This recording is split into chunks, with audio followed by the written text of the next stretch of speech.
dar inicio a la segunda parte del seminario que nos tenía preparado el doctor. Recordamos que la primera parte está en YouTube, si se la perdieron, la pueden ver, y esto va a ser un poco una continuación de toda la reseña histórica que nos viene haciendo Roberto. Así que, sin más, le dejo la palabra a él y espero que les guste. Bueno, muchas gracias. Vamos a tratar de cumplir con los tiempos esta vez. Así que vamos a arrancar. Yo quería poner como primera cosa una foto ponerle cara a quienes estuvieron en aquella época, ¿no? Estos son básicamente los mayores formadores de ese grupo, Max Planck, Sommerfeld y von Laue también, todos muy conocidos por nosotros. Y a esto se agregan un par de premios Nobel que vale la pena mencionar rápidamente, que son Stark y Lennard. Stark es poco conocido por nosotros, hizo algunas contribuciones en algunos efectos electromagnéticos sobre materiales, y Lennard es un poco más conocido porque tuvo una pelea muy grande con Röntgen, que fue el de los rayos X. Él fue el que le proveyó el tubo a Röntgen para hacer las mediciones y después quedó muy sentido. Y a él le dieron el premio Nobel también por los efectos, algo relacionado más que nada por el efecto de la energía sobre el efecto fotoeléctrico, digamos. Lennard tuvo una buena relación, no está Einstein, pero Einstein casi no formaba gente, él trabajaba mucho solo, ¿no? Pero todos lo conocemos, la cara de Einstein la conocemos. Lennard tuvo una buena relación con Einstein en su primera época, justamente porque el premio Nobel que le dieron a Einstein fue por el efecto fotoeléctrico y se basó un poco en las mediciones que había hecho Lennard, ¿no? A Lennard le dieron el premio Nobel en el año 1919. Esos dos los he puesto allí porque constituyeron lo que se llamó la pelea de la física aria, como contraposición a la física judía, ¿no? Ellos trataron por todos los medios de alguna manera, de que los judíos quedasen fuera de hecho, Lennard, que tenía una buena relación con Einstein, en algún momento se pelearon, digamos, se distanciaron, y bueno, fue un mal momento para la física, de alguna manera la física alemana, ¿no? Niels Bohr no era alemana, era danés, pero estaba dentro de los grandes formadores esto, y por supuesto también en el desarrollo de la parte nuclear, ¿no? Esto ya lo habíamos mencionado, fueron todos los que estuvieron de alguna manera en Göttingen, ellos y muchos más, entre ellos Oppenheimer también. A ellos se suena otra persona o personaje que también tuvo un premio Nobel, fue Bothe, y contribuyó mucho en el desarrollo de la física nuclear alemana, digamos, y en el momento del desarrollo de lo que se trató el Club del Uranio, ¿no? Bueno, estos otros ya lo habíamos visto, fueron los que participaron en los descubrimientos de los neutrones y la radiación y la fisión nuclear. Otto Frisch es el sobrino de Lisa Meitner, Otto Hahn fue el que publicó el trabajo, Julio Curie y Chadwick en Inglaterra, ¿no es cierto? Por supuesto que él era inglés, estos eran franceses, Niels Bohr era danés, pero después de que ocurre ¿cómo es? En 1933, donde Hitler asume el poder y emite su certificado de que los judíos deberían abandonar, no podían participar en la enseñanza ni en las actividades científicas, y es más, luego serían perseguidos, prácticamente todos los otros se van, y estos son los que quedan, ¿no? Obviamente la columna de arriba poco contribuye porque ya eran todos mayorcitos, y queda como grandes personajes Otto Hahn, Heisenberg y Bothe. Bueno, volvamos a donde habíamos quedado en el seminario anterior, y habíamos dicho que en abril del 39 había aparecido el paper de Lulliot sobre el número de neutrones liberados en la fisión nuclear, en la fisión del uranio, quiero decir, el experimento aquel donde los neutrones golpeaban una parafina y él descubría que del otro lado obtenía protones, ¿no?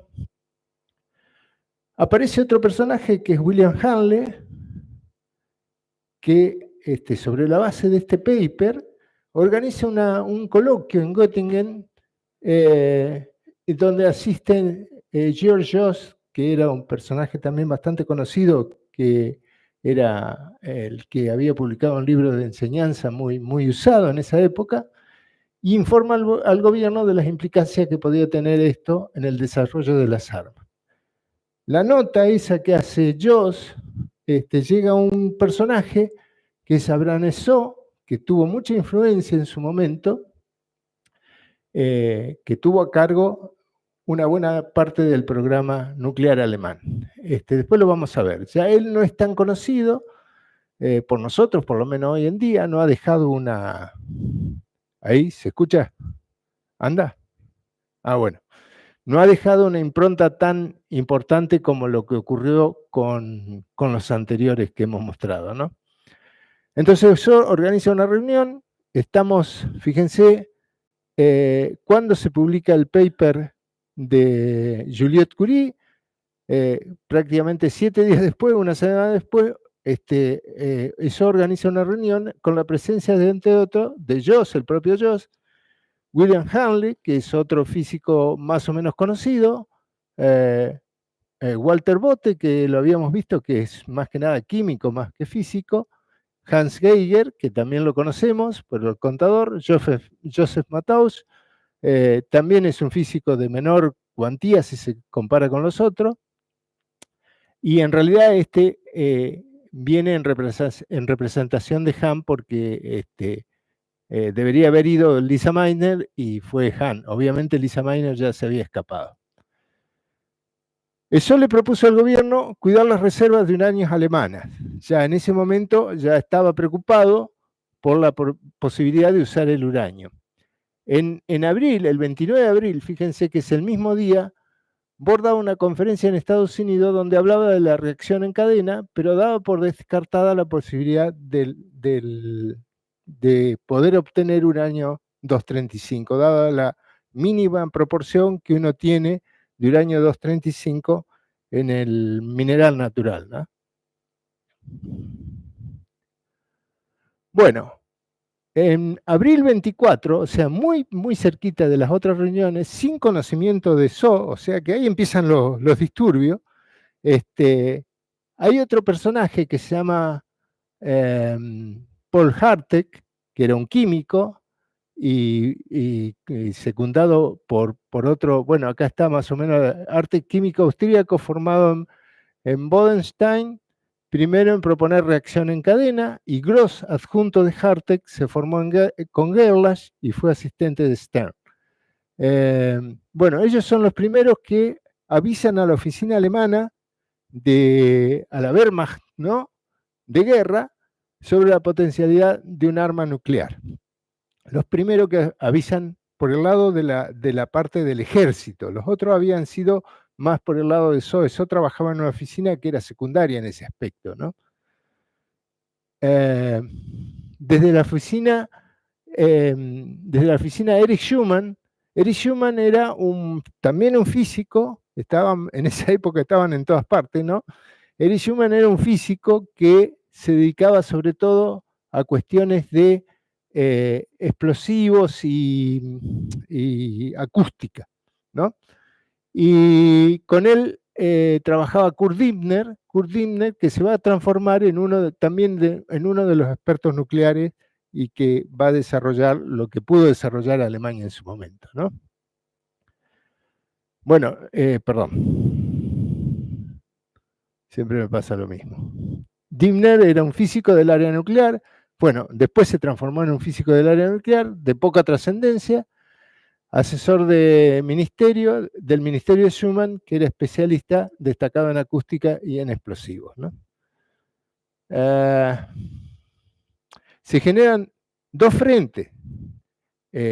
Por un lado ESO y por el otro lado Dimner, y obviamente Dimner tenía el respaldo de la Wehrmacht, que estábamos en abril, muy poco después se va a declarar la guerra, y o sea que el ejército alemán estaba tomando mucha injerencia, ¿no? Por lo tanto, eso va a quedar medio afuera del juego, ¿no? En esa época, por ejemplo, ESO solicitó uranio para pintar los instrumentos luminosos de los aviones, no se lo otorgaron, porque ya empieza Dimner a hacer una reserva sobre el uranio que pueden tener, ¿no? En realidad lo tenían como forma de óxido de uranio, ¿no?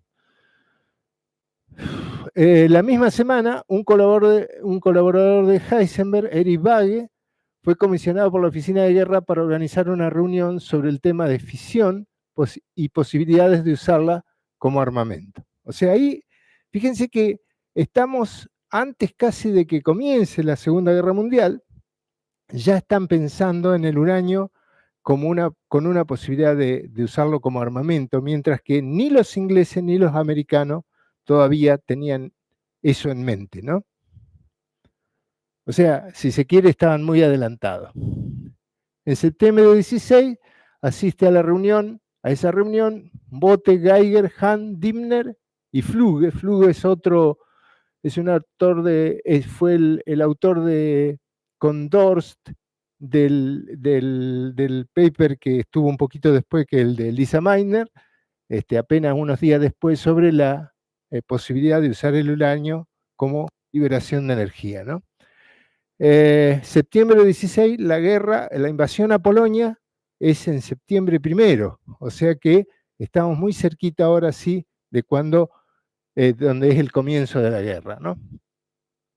Fíjense los nombres, Geiger no va a hacer mayores contribuciones, el que más va a trabajar va a ser Bothe, Hahn tenía los conocimientos, pero tampoco va a ser muy importante en el desarrollo nuclear. Los que van a ser importantes van a ser Dimner en todo caso y Fluge, hasta este momento, ¿no es cierto?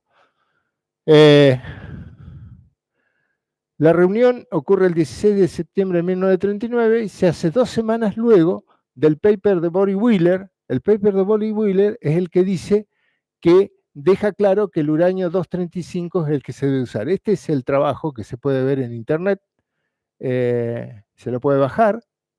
Es un paper en inglés, o sea, es leíble también, solo que tiene como 25 páginas. Es bastante pesadito el trabajo, ¿no?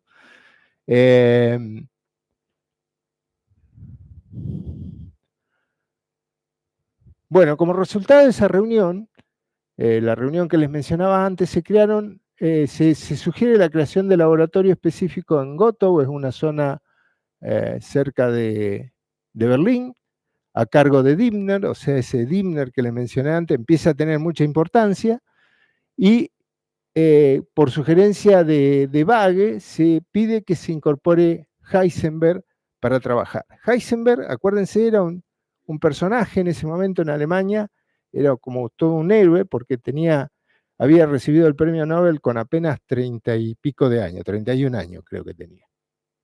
Y había desarrollado la mecánica cuántica con 22 años, 23 años, ¿no?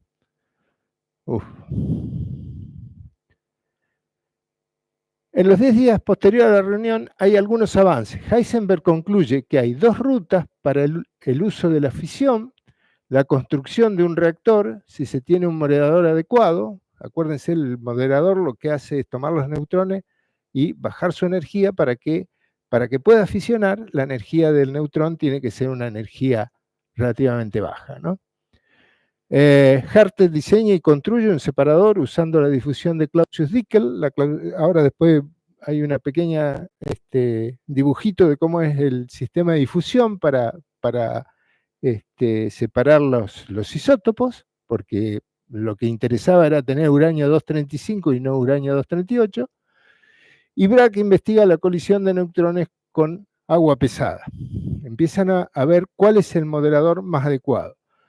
Bragg trabaja sobre eso, después Bote trabaja también sobre la posibilidad de uso del grafito como moderador. A finales del 39, Dimner toma entre comillas, el Kaiser Wilhelm Institute. El Kaiser Wilhelm Institute es un instituto de física en particular, KWIP, que luego se va a transformar después de la guerra en el Max Planck Institute, ¿no? Había sido fundado por justamente Kaiser. El Kaiser es como el rey, el Kaiser que gobernaba en los años posteriores incluso a la guerra, y se llamaba Guillermo Wilhelm, ¿no? Y desplaza a Debye, que estaba en la dirección en ese momento. El primer director fue Max Planck, del Kaiser Wilhelm Institute für Physik. Debye, que todos los conocemos, Debye fue premio Nobel también, era holandés de origen, ¿no? Y bueno, estaba a cargo del instituto en algún momento, en el año 38, se va a dar unas clases a Estados Unidos y no vuelve más. Deja allí, no vuelve porque en realidad el gobierno alemán le pedía, para que siga siendo presidente del instituto, le pedía que se nacionalice alemán, porque él era holandés, ¿no? Y bueno, eso no le gustaba mucho, así que se va a dar unas clases a Estados Unidos y se queda allá. Sin embargo, sigue cobrando su salario de presidente, o no sé cómo se llamaba, director del instituto, que lo cobra su hija, que sigue viviendo en Alemania, ¿no? Hasta que finalmente se desliga. Bueno, la llegada de Dimner al instituto como director no es muy bien vista, porque Dimner era un tipo muy poco conocido y no tenía prestigio. Entonces la gente, los físicos de la época, querían que sea Heisenberg el director. Entonces llegaron a un acuerdo, le dieron como director transitorio y como asesor lo pusieron a Heisenberg, ¿no? Auer es una empresa, no sé si sigue existiendo, no busqué, pero que en 1940 empieza a producir la primera tonelada de uranio, ¿no? De óxido de uranio, refinado, ¿no es cierto? Había algo de óxido de uranio que tenían los alemanes, pero la mayor parte del uranio estaba en Bélgica, ¿no? Y eso, hubo un físico que muy hábil, digamos, antes de que empiece esto, en los años, a finales del 39 al 40, que se llamaba Tizar, un inglés. Tizar alertó al gobierno que había que comprar o sacar ese uranio porque se venía la guerra, ¿no? Y que tenía probabilidad de ser usado para la construcción de explosivos, ¿no? Pero sin embargo, Churchill estaba muy influenciado por otro físico que no recuerdo su nombre, Lindemann se llamaba, que trabajaba creo que en Oxford. Le llamaban el profesor porque en realidad era de origen alemán, pero se había emigrado muy, muy pequeño a Inglaterra, y decía, no va a pasar nada con las bombas, con esto, dejémoslo ahí en Bélgica, el uranio. Estos son los lugares más o menos para darle una idea dónde estaban los centros donde hubo actividad. Lo pongo ahora, pero después vamos a describir un poquito más. Berlín fue donde estaba Bote. Bueno, Bote también estuvo creo que estuvo en Heidelberg. Y por supuesto estaba Otto Hahn estaba en Berlín. Y como Dimner también, por ahí cerca es donde hicieron el reactor, en Gotha. Y en Leipzig estaba Heisenberg, ¿no? Y como tenía que asesorar, se partía entre Berlín y Heisenberg. Con el tiempo, casi toda la actividad relacionada con el uranio se fue desplazando hacia el sur.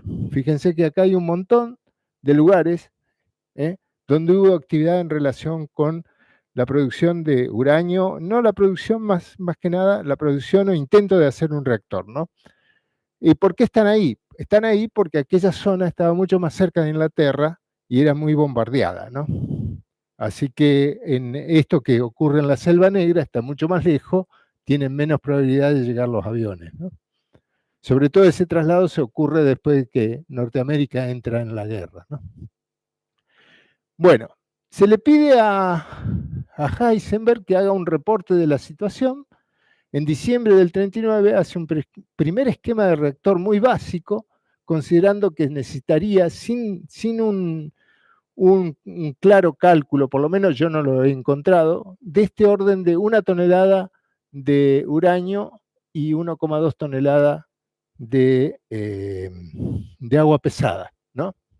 En una esfera de 60 centímetros con paredes reflectoras. Si uno pone paredes reflectoras de neutrones, evita que los neutrones escapen y por lo tanto tiene una mayor posibilidad de que ocurra la fisión, o de ser usado el neutrón. En febrero el 29 de febrero del año 40, o sea, poco después del inicio del año, ya estamos en guerra acá hace un rato, ¿no? Acá se produce una cosa que es muy importante, porque es el primer cálculo de masa crítica que hace Heisenberg. Todo lo que hacía Heisenberg era como un dios, digamos. Si lo hacía él, estaba bien, digamos, ¿no? Era un tipo muy admirado, ¿no? Y propone un radio crítico, que es esto donde lambda es el camino libre medio de fisión, y él toma este valor, algún valor que tiene de algún lado, que no sé dónde, y calcula una esfera para hacer un radio crítico de 190 centímetros, o sea que prácticamente se necesitan 600 toneladas de uranio. Acuérdense que el otro día dijimos que la bomba se hizo con 60 y pico kilos de uranio. O sea que ahí hay un error grueso de él, que en algún momento alguien dice que lo usó como para decir que él no quería hacer la bomba atómica. No está claro eso. Eso fue una defensa que hicieron contra Heisenberg. Después vamos a ver un poquito la vida de Heisenberg rápidamente. El error es aún más grave teniendo en cuenta que Perrin, por un lado, Peirce y Frisch en Inglaterra habían publicado ya aquella fórmula que yo le mencioné, donde había un estudio de la posibilidad de la masa crítica. Perrin y Peirce incluso calcularon más la masa crítica, calcularon que en algún momento ellos se juntan y empiezan a hablar, eso no lo publicaron la fórmula de la masa crítica, pero bueno, había que tener en consideración cuál era la sección eficaz de los neutrones para producir la fisión. Y usaron un valor que era, creo, 10 barn, que es la unidad con que se mide la sección eficaz, y en realidad, hoy medido, sabemos que es del orden de 1,6, o sea, había un factor 10 ahí que se multiplicaba al tratarse de un volumen, ¿no? Pero ellos se juntan y encuentran que con 10 libras pueden hacer una bomba. Y es muy interesante esa parte de la historia, ocurre en Inglaterra, no en Alemania, porque los tipos escriben un memorándum, que es muy famoso, hay dos memorándum, uno con una descripción técnica, la otra es más política, de cómo incluso se puede hacer la bomba, que fue como se hizo la primera bomba de uranio, o sea, con 2 pedazos de uranio que los mantienen separados y después los unen de alguna manera en el momento y entonces la masa se vuelve la masa crítica. O sea, las dos masas son subcríticas cuando las juntan, que se hace con una explosión, es como un cañón que va dentro de la bomba, se juntan y ahí es donde se produce la explosión atómica, digamos. Eso lo describen ellos ya en ese momento, estamos hablando del año 40. Y avisan, y es muy, muy interesante el memorándum porque dice, esto puede desatar una carrera armamentista, es la primera vez que se menciona eso, que va a ser después toda la Guerra Fría, ¿no? Es muy lindo leer el contenido de ese memorándum, ¿no? Muy lindo, muy interesante, digamos. Bueno, si ustedes se fijan, si ellos habían calculado bien las cosas, ¿cómo puede ser que Heisenberg haya metido tanto la pata, ¿no? ¿Cómo es posible?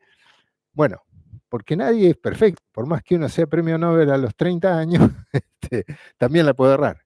O díganme que no, algunos de nosotros la hemos errado. No somos premio Nobel, pero... Bueno, se decidió en ese momento que el programa estaría ligado más que nada a la producción de agua pesada. Y digamos, agua pesada no se producía en cantidad, se necesitaba mucho, ¿no? El único lugar donde había una cantidad importante de agua pesada, de producción de agua pesada, era en Noruega. Noruega estaba libre todavía en ese momento, y imagínense que el agua pesada fue una cosa clave para ellos. De hecho, este instituto se fundó sobre la base de pensando en hacer agua pesada en la Argentina, ¿no? Para nuestros reactores. Bueno, la cuestión es que la planta de Noruega producía 10 kilos por mes. En realidad era una planta que se dedicaba a producir hidrógeno y tenía como subproducto agua pesada. O sea, no era un proceso específico para producir agua pesada. Dibner, había un almacenamiento de agua pesada y Dibner intentó comprar eso, pero le preguntaron para qué lo quería y no lo quiso decir. Y entonces los noruegos no le quisieron vender. Tenían su independencia, no quisieron vender. Pero en paralelo, Joliot, en febrero del 40, solicita al ministro francés que se suministre agua pesada. El ministro contacta a un espía francés, miembro de un banco con intereses en la empresa que era Norsk Hydro, y esta cede el agua pesada sin costo a los franceses. A los franceses. Joliot Curie tenía su laboratorio en París, entonces llevan el agua pesada a París en marzo 12, o sea que los alemanes empiezan con problemas, eso, digamos, ellos se dedican a armar su reactor con agua pesada, pero no funciona. En junio 12, el agua es trasladada a Inglaterra previo a la invasión de Alemania a Francia. Llegan a París el 14 de julio, 2 días después, pero le llevan el agua pesada. O sea que eso les queda en la cabeza. A tal punto, yo cuento así como de manera personal, que mi viejo siempre decía, los alemanes no hicieron la bomba porque no tenían agua pesada. Mi viejo no tenía mucha idea de cómo era la cosa, pero sabía esa historia, digamos, ¿no? En mayo 3, los alemanes llegan a la Norsk Hydro luego de invadir Noruega, ¿no? Esta es, como era en ese momento, más o menos la empresa requería un montón de energía la producción de hidrógeno y como subproducto el agua pesada, y llegó a ser en su momento una de las hidroeléctricas más grandes del mundo, ¿no? Simplemente dedicada a la producción de este hidrógeno, que después se usaba para producir fertilizantes. Bueno, hacia 1940 los alemanes pusieron mucho esfuerzo en separar el uranio, sin los dos isótopos de uranio, sin tener mayores éxitos. Se investigó la separación por difusión de líquido y también la separación electromagnética. La separación electromagnética es la que después van a usar los americanos con los separadores, con los aceleradores de Lorentz, los colutrones. Y también piensan en la posible generación de plutonio. Bueno, no pueden separar por la falta del ciclotrón. Uy, estoy mal con este botón, disculpe. Aparece un personaje muy, muy interesante que hoy lo mostré en la foto, que es el barón von Ardenne, que era un físico aficionado, pero que tenía mucha plata y que no le dejaban trabajar en las universidades, y él arma su propio laboratorio y desarrolla el ciclotrón, el primer ciclotrón alemán. Von Ardenne, luego de terminada la guerra, él se va al lado ruso, o sea, antes de que termine ya se va al lado ruso, y va a contribuir después en el desarrollo de la bomba atómica rusa, ¿no?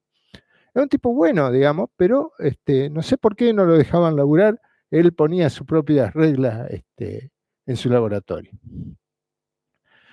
Los experimentos se desarrollaron en diversos centros y universidades sin una coordinación como lo que ocurría en Estados Unidos. No había una clara coordinación. Cada uno quería hacer su quintita. Notable, ¿no? Porque si uno compara con el caso de Estados Unidos, y ustedes habrán visto la película por lo menos, o han leído algún libro, y van a ver cómo se coordinó eso, sobre todo este general, que era medio muy déspota, pero que es el que está por encima de Oppenheimer, que fue el mayor propulsor de todo esto y el que coordinó las cosas, el que decidía qué se hacía y qué no se hacía. Obviamente asesorado por el propio Oppenheimer, ¿no? En mayo de 1940, Alemania invade Bélgica y obtiene el uranio en cantidad. O sea, ahí estaban las reservas, las cantidades de uranio que había dicho Tizar que había que llevarse, y sin embargo, finalmente la obtienen los alemanes. Von Dorste arma la primera pila en el Instituto de Química de Berlín. En octubre del 40, acuérdense que la guerra va del 39 al 45, en octubre del 40 está lista la facilidad Casa del Virus, el reactor cilíndrico, que arma también, por otro lado, Birch y Heisenberg. Birch va a ser un personaje también que va a aparecer en... Perdón.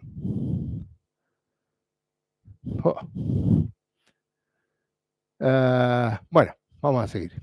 Así no perdemos tanto tiempo. Ya vamos como media hora.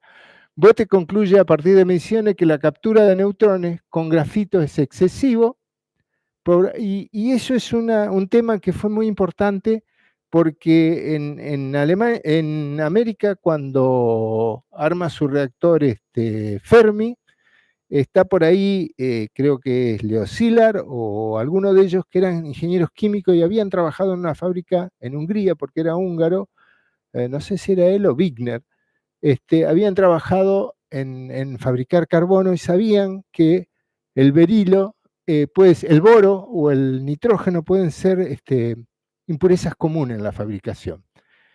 Por eso Fermi pide que haya una purificación muy particular del grafito que se va a usar.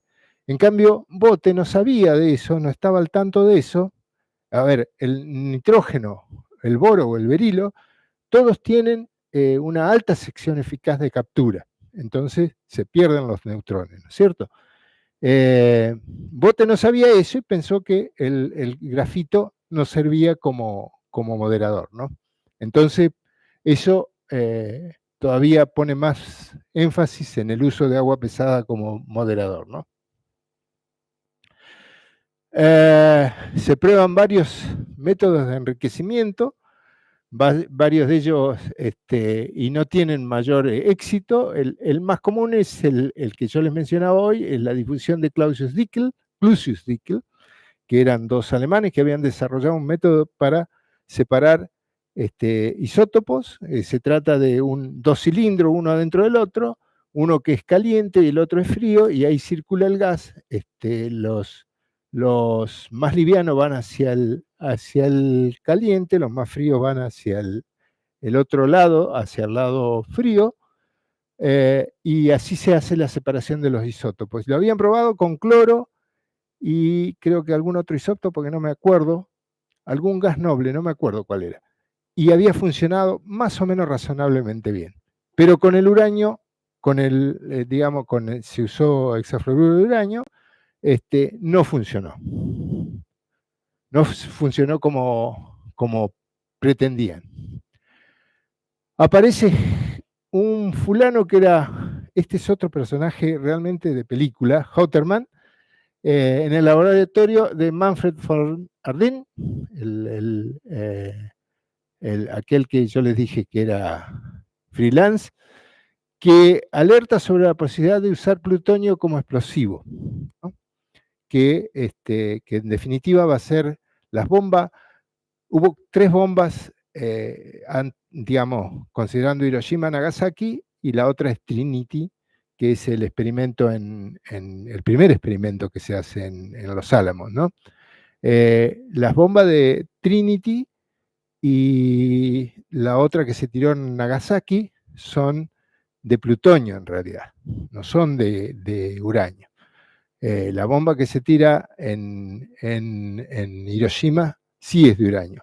O sea, ellos habían probado el plutonio, pero no habían probado la de uranio. Consideraban que iba sí o sí a funcionar, ¿no?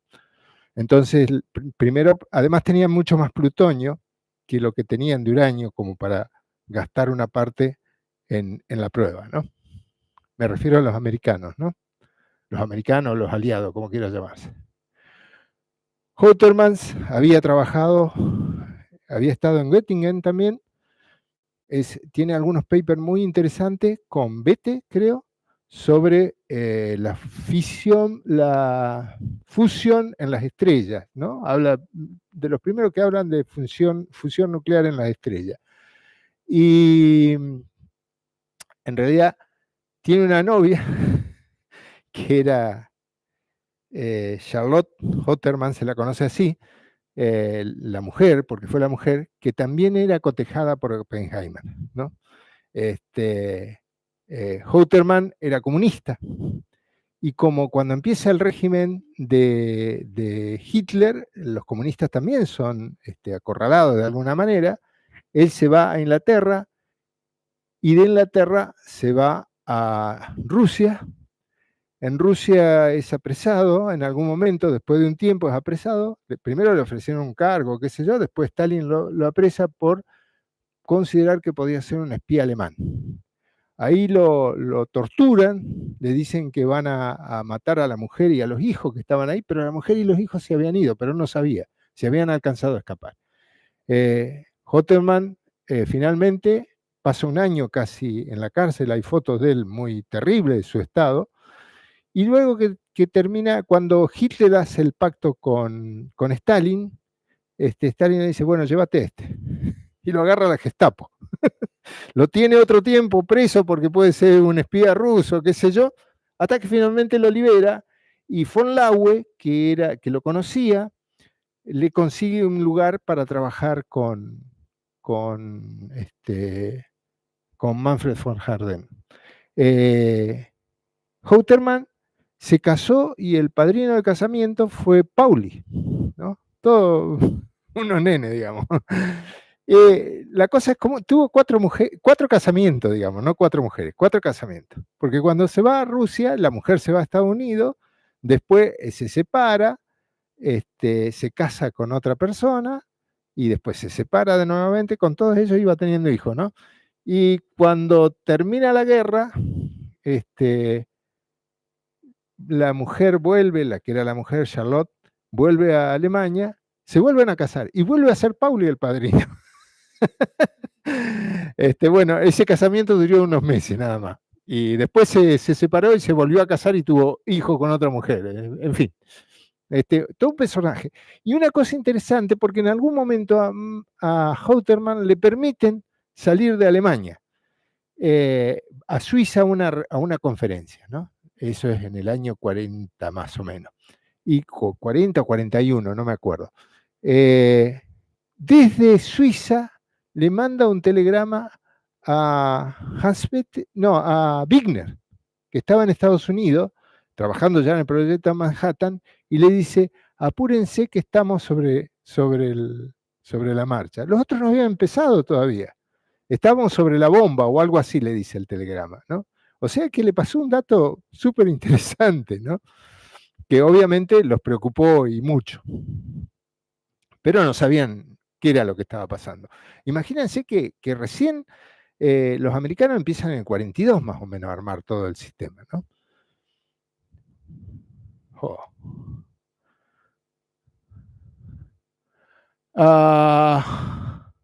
Bueno, ahí se amontonaron un poco las cosas. Los ingleses preparan un sabotaje a la planta de Noruega. A finales del 41 llega el primer envío importante de agua pesada.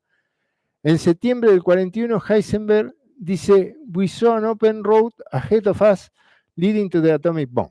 O sea, eso se lo dice a alguno de los Heisenberg, posiblemente de especulaciones con von Weizsäcker y Houtermans. Se lo dice a alguien que no tengo presente ahora, pero incluso está la frase, está escrita en inglés, ¿no? Por él. Y en el 41 también, en septiembre del 41, muy poquito después del otro, Heisenberg visita a Niels Bohr, ¿no? Que Niels Bohr era de madre judía, pero estaba en Dinamarca. Si bien Alemania ya había invadido Dinamarca, los alemanes respetaban bastante a los daneses para que no se les pongan en contra de alguna manera, y no habían empezado a perseguir a los judíos, ¿no? Finalmente, bueno, para hacer una cronología rápida de Heisenberg, murió en el 76, en el 32 le dieron el premio Nobel, fue el referente del proyecto nuclear alemán. En 1937, la SS acusó de judío blanco por la relación que tenía con la física judía. No tenía antecedentes judíos, pero como estaba muy cerca de Max Born, de Linus Pauling, de toda esta gente, lo acusaron de ser, además era el creador de la mecánica cuántica, en contra de lo que proponían los otros dos que yo les mostré al principio, que eran pro-alemanes, ¿no?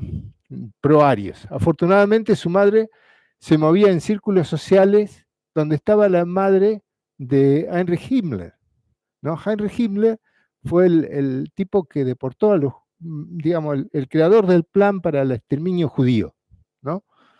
Era el jefe de la SS, ¿no? Hasta los últimos días que Hitler lo derroca.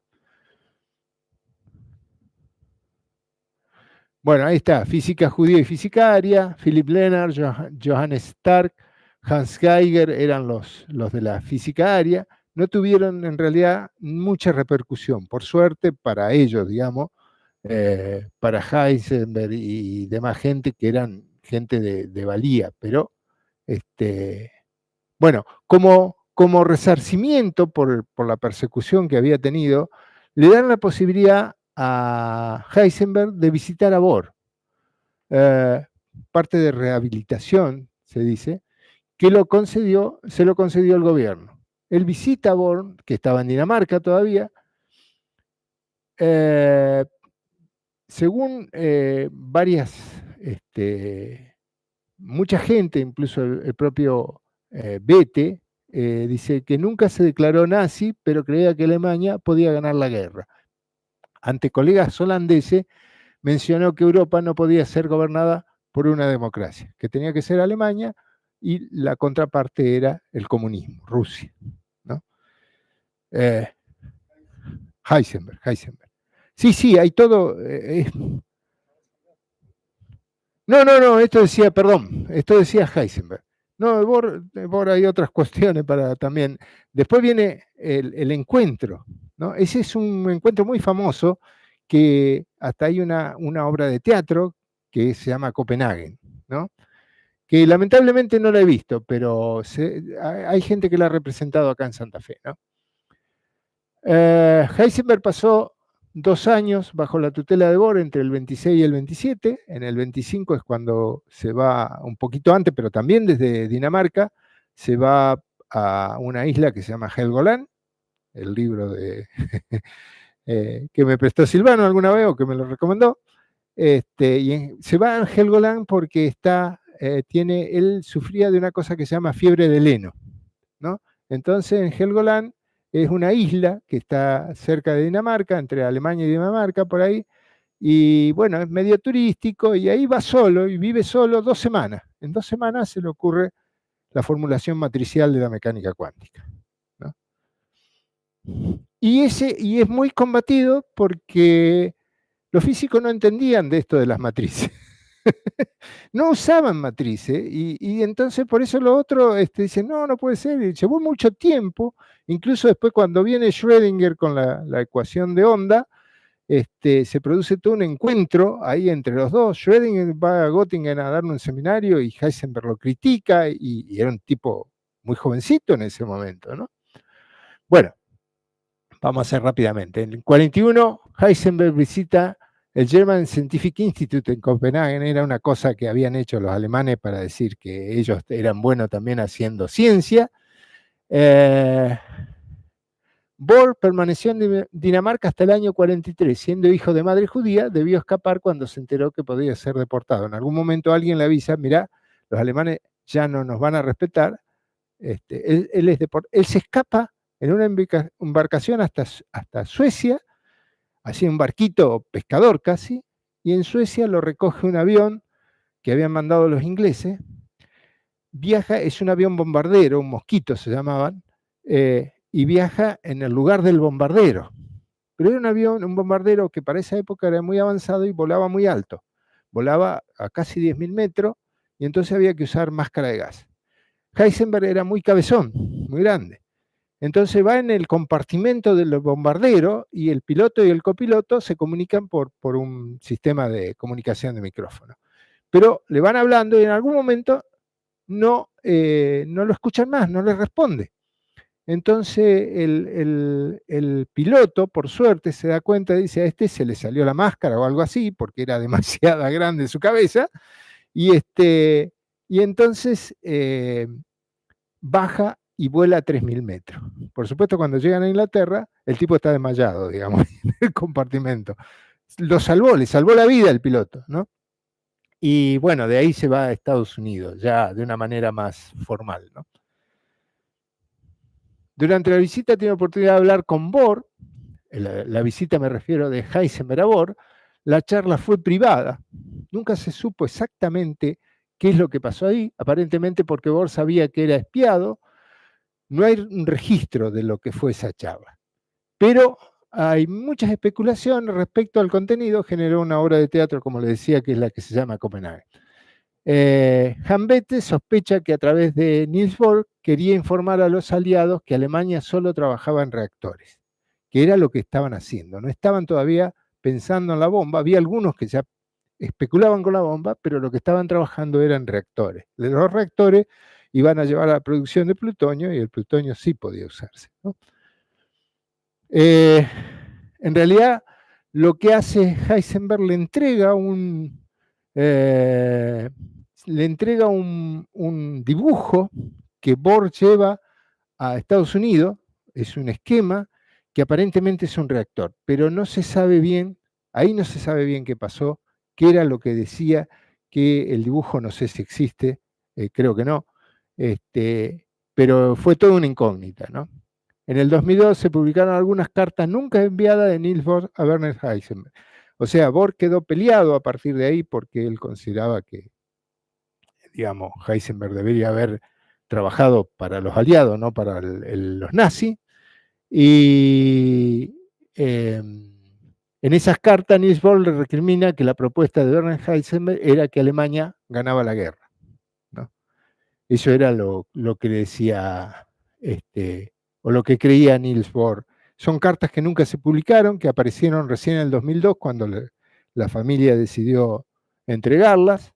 Ellos no es que no se hablaron realmente, pero se mandaban alguna carta de felicitación. Por ejemplo, cuando le dan el premio Nobel a Bohr, Heisenberg le manda una tarjeta, pero bueno, eso nada más, muy, muy fría.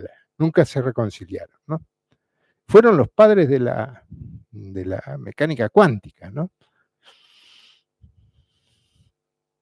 En el año 42 parece acelerarse el proceso hacia la fabricación de una pila que funcione. Alemania tiene problemas para avanzar en el frente ruso, ahí empiezan los problemas en Leningrado, ¿no es cierto? Y entonces se cortan, finales de diciembre del 41, Alemania declara guerra a Estados Unidos y se cortan los primeros fondos, ¿no? Para el programa de uranio. Solo financiable cuando hubiese resultados prácticos, coincidente con los primeros resultados positivos de la separación de isótopos de uranio. Coincidente en Estados Unidos, digamos, con resultados positivos, ¿no? No sé qué iba a decir. Degussa produce más de 3 toneladas de uranio puro. Degussa es una empresa muy conocida de producción de metales puros, de metales nobles incluso. Parte van a Leipzig y parte en la pila se detecta un aumento de emisión de neutrones. En la pila que había armado Heisenberg con Birch, creo que era, empiezan a detectar que hay un aumento, pero no es suficiente, nada más que un 13% de aumento en la emisión de neutrones, que no es suficiente para mantener la reacción en funcionamiento, ¿no? Eisenhower y Doppler concluyen que necesitan 10 toneladas de uranio y 5 toneladas de agua pesada como para tener un reactor más o menos razonable. En junio de ese año, del año 42, se reúnen Heisenberg con Speer. Speer es el arquitecto del nazismo, el que manejaba los grandes dineros, y se le comunica la posibilidad de hacer un arma nuclear. Aparentemente, hay una idea de masa crítica, en ese momento ya hay un recálculo de la masa crítica, y Speer se lo comunica a Hitler, pero Hitler nunca le dio mayor bolilla al tema de nuclear. Estaba mucho más preocupado por lo que ya en ese momento, por lo que estaba pasando en Rusia, ¿no? Bueno, hubo 2 misiones. El tema del agua pesada, como les decía hoy, es toda una historia. Hubo 2 misiones hay una película muy linda, no recuerdo el nombre, digamos, pero la vi hace muchos años. Fueron primero fueron un comando inglés de la SAS a Noruega de 4 tipos para preparar todo el tema del ataque a la planta de agua pesada, y luego fueron 2, después de un mes más o menos, 3 semanas, 2-3 semanas, fueron 2 planeadores con un montón de comandos para hacer, una vez reconocido el terreno, para hacer el ataque. Un planeador se cayó antes de llegar. Los planeadores llevan hasta 20 personas, son cosas bastante grandes. Y el otro planeador bajó, se le cortó la soga, bajó, pero cuando cayó estaba rodeado de alemanes y los mataron a todos, ¿no? O sea, ahí murieron 40 personas en ese ataque. Y bueno, esta es la operación Freshman, se llamó.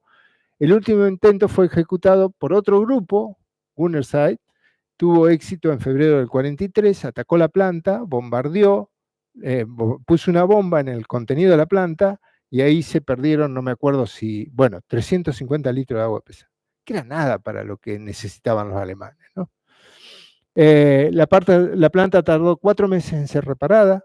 Ese ataque, el segundo, el que tiene finalmente éxito, es toda una historia, porque vuelve a encontrar a los tipos que habían quedado en el medio de la nieve. Imagínense que es en febrero, cuando el invierno, esos 4 tipos que habían organizado todo, que habían ido primero, se habían quedado ahí pasando hambre, y hasta que llegan estos otros y logran ponerle una bomba a la planta.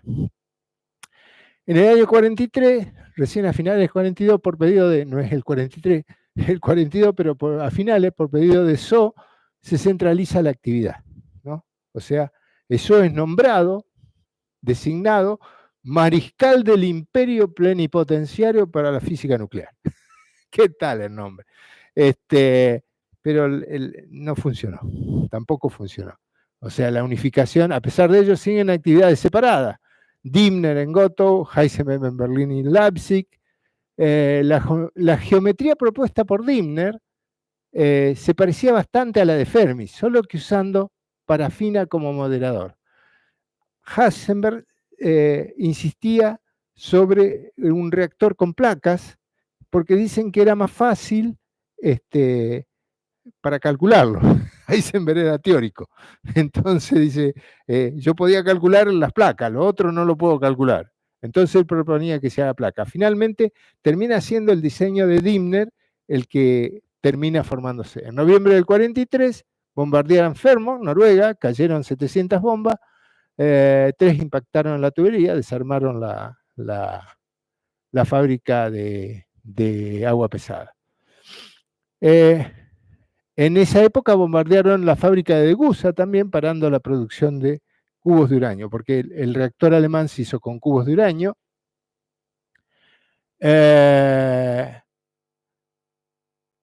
A ver, recién a finales del 42, despedido de Abraham Sosse, estábamos ahí. Finalmente murieron no sé cuántos noruegos, en realidad por muy poca cosa, ¿no? Eso es una crítica que se hace al general porque esto todo era comandado por el general americano que comanda el programa en América. Alemania intenta traer lo que queda del agua pesada, sufre un ataque, solo recuperan una porción. Eso es otra operación comando de los ingleses. En otoño del 43 se establece la misión ALSOS de inteligencia de Estados Unidos. La misión ALSOS fue para encontrar a los tipos que estaban trabajando en este tema del uranio, ¿no? Primeros datos de Italia, no existen trabajando, no hay gente trabajando en Italia de física nuclear. Acuérdense que Estados Unidos invade primero Italia, pero reciben alguna información de que hay algo en Hechingen, que es en el sur de Alemania, ¿no? A finales de febrero del 44 cae la bomba en el Instituto de Química de la Kaiser Wilhelm Institute y deciden trasladar el instituto a Hechingen, en la Selva Negra, pero no la pila que queda en Berlín. En julio, el bombardeo destruye la planta de agua pesada que estaba en construcción por Farben, que es otra empresa muy grande, y se abandona ya el proyecto, estamos en el año 44. En mayo, Gerlach, que era el que manejaba los fondos, en realidad, a ese momento, decide mover la pila de Berlín a Haigerloch, que también está en la Selva Negra, y la ponen en una cava como protección del reactor. En agosto, Dimner mueve su experimento Statling con una estructura a prueba de bomba. Eso está sigue estando cerca de Berlín, todavía está la construcción. Está abandonada, ¿no? Prueba su estructura de cubos. Y esto es Haigerloch. Fíjense que es una cava, como una mina antigua, donde arman el reactor. Ese es el reactor. Si ahí ven, este es un soldado americano. Esto es cuando lo encuentran los americanos. Y no logran mucho más que eso, digamos. En junio del 44, el día del desembarco de Normandía, reactivación de la misión ALSOS. Una vez que entran en Francia, se reactiva la misión ALSOS. Un grupo de científicos a cargo de Samuel Goudsmit, era un holandés que sus padres habían sido deportados por judíos y él le había escrito a Heisenberg que hiciese algo para ver si los podía recuperar. Él le tocó estar de nuevo cara a cara con Heisenberg. Aparentemente Heisenberg no hizo nada, ¿no? Él hizo una lista de científicos para hacerlo un interrogatorio, a ver qué era lo que sabían. A fines de agosto los aliados ingresan a París. ALSOS interroga a Joliot, quien indica el interés que tenían. Joliot había armado un ciclotrón, los alemanes tenían interés, pero era muy pequeño, ¿no? Y proporciona los nombres de Schumann, Dimner, Bethe, Bagge y Eso. En noviembre los aliados liberan Estrasburgo, el lugar de von Weizsäcker. Ahí estaba von Weizsäcker. Alcanza a fugarse, pero deja mucha información de grupos de investigadores y científicos. Entonces ahí ya tienen idea de dónde se encuentran la gente importante. Se comunica el montaje de una planta de ultracentrífuga en el límite con Suiza. O sea, estamos perdidos, digamos, estamos en el final de la guerra, ponen a funcionar el método de las ultracentrífugas. No se concretó por problemas económicos. Dos programas permanecen todavía con prioridad, que uno es el Isotope Sluice, que es un sistema para separar isótopos, y el otro el de las placas de uranio, resistente a la corrosión. Birch monta dos reactores, el A7, el B7 y el B8, con los cubos de Dimner, los cubos de uranio. Esta es más o menos la geometría. Allí hay una foto que está en algún museo, es una reproducción, y la estructura es más o menos esto, sumergido en agua pesada, ¿no? En enero se monta en Stalin y luego pasa a Haigerloch. El único mecanismo de control eran bloques de cadmio, no tenían otra cosa. Se montaron los cubos y se fue llenando con agua sin que se torne crítico. Faltó masa, o sea, le faltó masa para que se forme, la estructura estaba bien planeada, pero le faltó uranio, ¿no? En finales de marzo, los aliados toman Heidelberg, capturan a Bethe, que estaba en Heidelberg. Bethe era el químico que había hecho el tema de la sección eficaz del carbono, quien da información de Statling,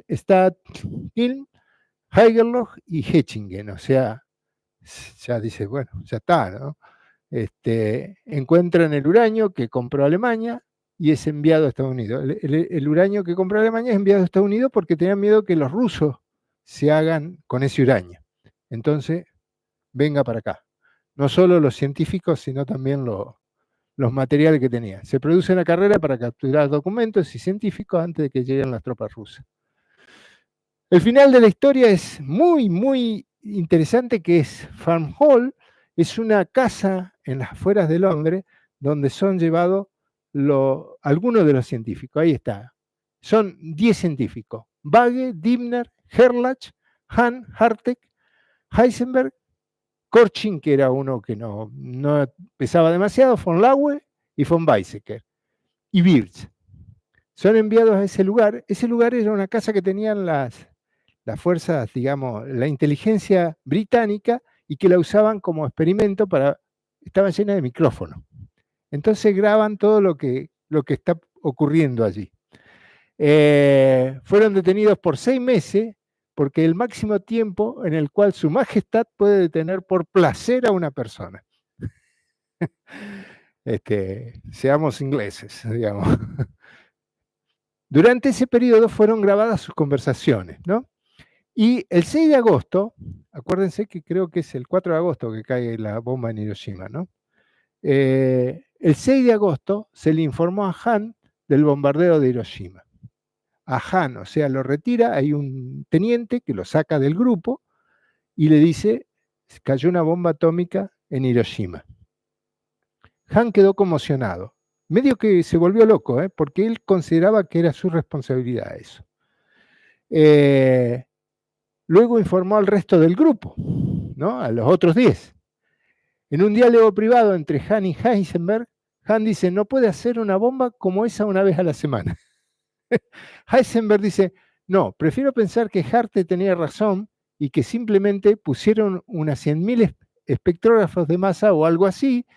Si cada espectrógrafo puede hacer un miligramo al día, tienen 100 gramos al día, con eso tendrían 30 kilos al año. Acuérdense que se necesitan 60 kilos más o menos. Hahn, ¿crees que necesitarían tanto como eso? Y Heisenberg, aparentemente Heisenberg hace un cálculo realmente bueno ahí, porque digamos, estaban aburridos, se ponían a calcular, a hacer algo. Heisenberg, creo que sí, pero sinceramente nunca lo he resuelto, ya que nunca creí que uno pudiera obtener uranio 235. Así que estos son los personajes que quedaron en Alemania: Heisenberg, Hahn, Dibner, Weizsäcker, Korchin, Bragg, y después vienen los que más tuvieron algún peso: Abraham Esau, Paul Hartrek, Arden y Hotterman. Arden se fue a Rusia. Aquel otro no fue preso, pero el que quedó, Karl Birch, que no encontré ninguna foto de él. Bueno, la conclusión es esta: la mayoría de los autores coinciden que el fracaso de Alemania en construir un reactor o una bomba atómica fue el tipo de personalidades. O sea, yo soy más que vos. No se subordinaron a nadie, cada uno hacía lo que quería. El proyecto, la protección del territorio, o sea, esto es mío, no te metas. Errores científicos en una cultura menos abierta a los cuestionamientos. O sea, lo que decía el profe no se cuestionaba, ¿no? Eso es era muy alemán, quizás sigue siendo un poco. Una figura de autoridad que coordine los esfuerzos no existió. Heisenberg no era un tipo de autoridad. Temor a las represalias. Imposibilidad de obtener el agua pesada requerida.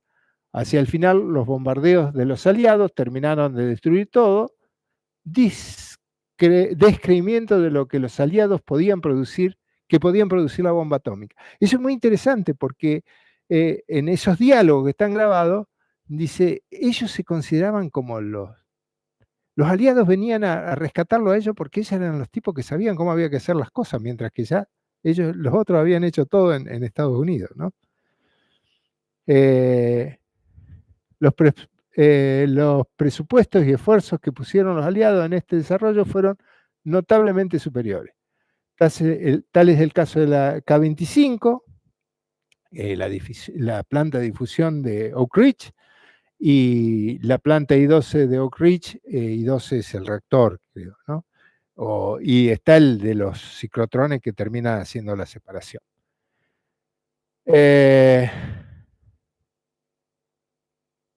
Bueno, esa es los americanos hicieron una planta de difusión térmica enorme, pero no les dio resultado.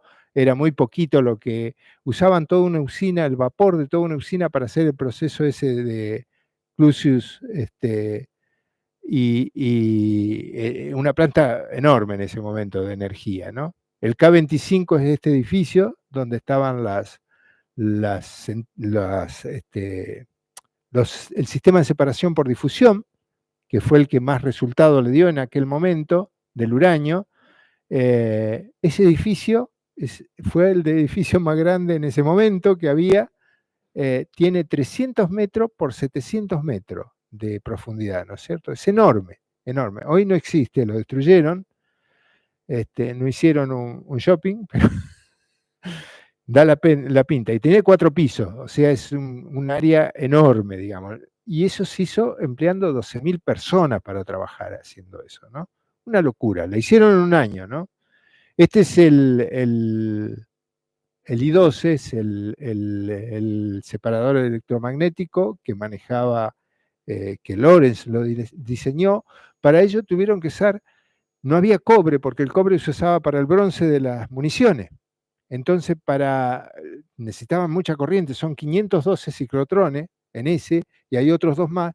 Usaron plata como conductor y le pidieron al Tesoro de Estados Unidos 16.000 toneladas de plata. Yo lo leí varias veces, lo busqué, es una locura, es una locura. Entonces hicieron y la contaron y la sellaron a cada, y cuando terminó, le devolvieron al Tesoro la plata y perdieron, creo, unos gramos de plata.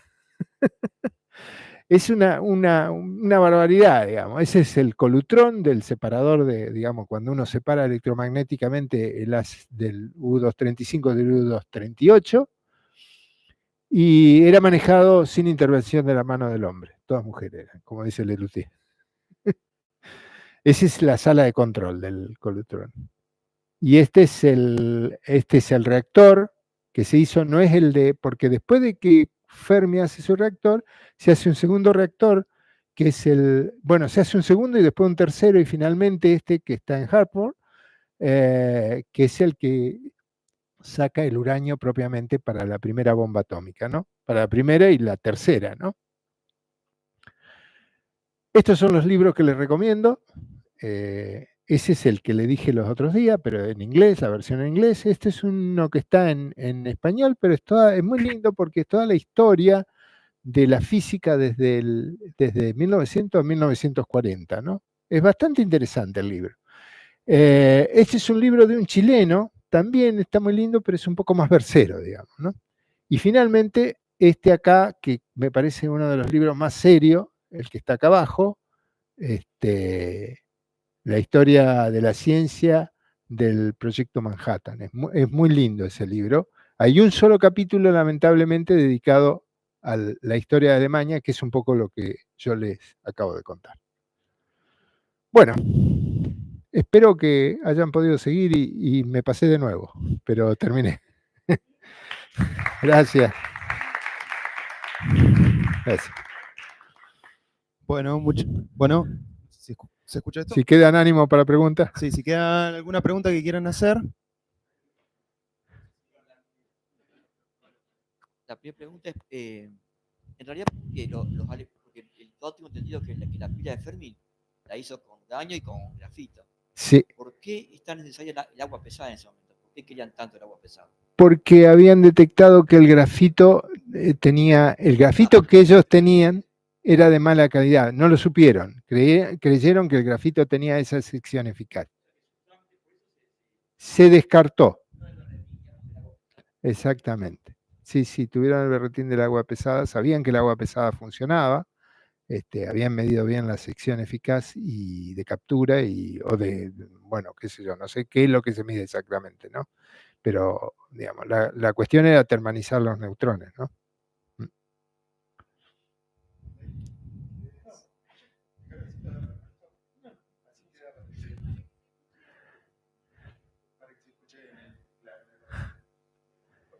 La pregunta tiene que ver con la actitud de Heisenberg. Vos que estudiaste este tema, ¿se equivocó? ¿Se equivocó a propósito o se equivocó por yo no lo... ser humano? Digamos? Yo pienso que se equivocó como ser humano, ¿no? Yo creo que se equivocó porque le erró, digamos, ¿no? Usó algún dato malo, pero que usó eso como para disculparse. Creo yo. Es lo que deja traslucir alguna... Bete, por ejemplo, dice eso. Sí. Bete, a ver, eran todos amigos ellos. Les quedaron unos de un bando, otros del otro, pero habían sido muy amigos, ¿no? Muy amigos. No sé si amigos, compañeros, digamos, camaradas, digamos, de estudio. Tengo un libro así que todavía no lo leí de la vida de él y voy a ver si saco algo más. Las últimas transparencias temas por los cuales pueden haber fracasado. Yo creo que uno puede pensar que la razón principal del fracaso fue la espantosa situación que había tanto en Alemania como en Rusia. Los dos países fracasaron porque el miedo era tan grande entre la gente, el miedo a que lo mataran. Cualquier persona, cualquier político del momento que tomara algo tenía más poder que ellos. Quizá el éxito americano fue que hubo una disciplina, quizá fue muy militar, pero tuvo, se pensaba ya que el militar estaba organizando y manejó una disciplina. Y, llevó eso adelante. En el año 68 se abrió Los Álamos al público. Ajá. Yo por casualidad caí ahí. No me digas. La primera reunión que fui de física, encontré algunos argentinos y se habló mucho de eso, de lo que hubo varias reuniones y entre los temas era que era propaganda para ellos, por supuesto, pero que de alguna manera la democracia americana fue la que ayudó a que esto se concrete. Todavía no se reconocían los errores que puede haber habido, pero llegó a éxito. Sí, no, bueno, claro, pudieron. Bueno, en un momento, cuando le entregan cuando le avisan a Otto Hahn, ese militar, dicen, o sea, hay, digamos, escrito libro, digamos, donde dice que Otto Hahn le dice, ¿y cuánta gente murió? O algo así, o no sé si fue en ese momento, la cuestión que es una charla entre él y un inglés. Él quedó muy, muy tocado, y le dice, ¿cuánta gente murió? Y dice, y murieron 200.000 personas, más las que después murieron por efecto de la radiación, ¿no? Y entonces le dice, ¿y valía la pena? Bueno, quizá valía la pena para que no nos sigan matando a nosotros, dijo el inglés. Claro, claro. Es muy complicado. De hecho, creo que en Nagasaki, en la bomba fueron 70.000, en Hiroshima fueron más de 100.000, ¿no? Terrible. Bueno, si no hay otra pregunta, damos por finalizado el seminario de hoy. De nuevo agradecer a Roberto. Bueno, a ustedes. Y nos vemos dentro de 2 semanas.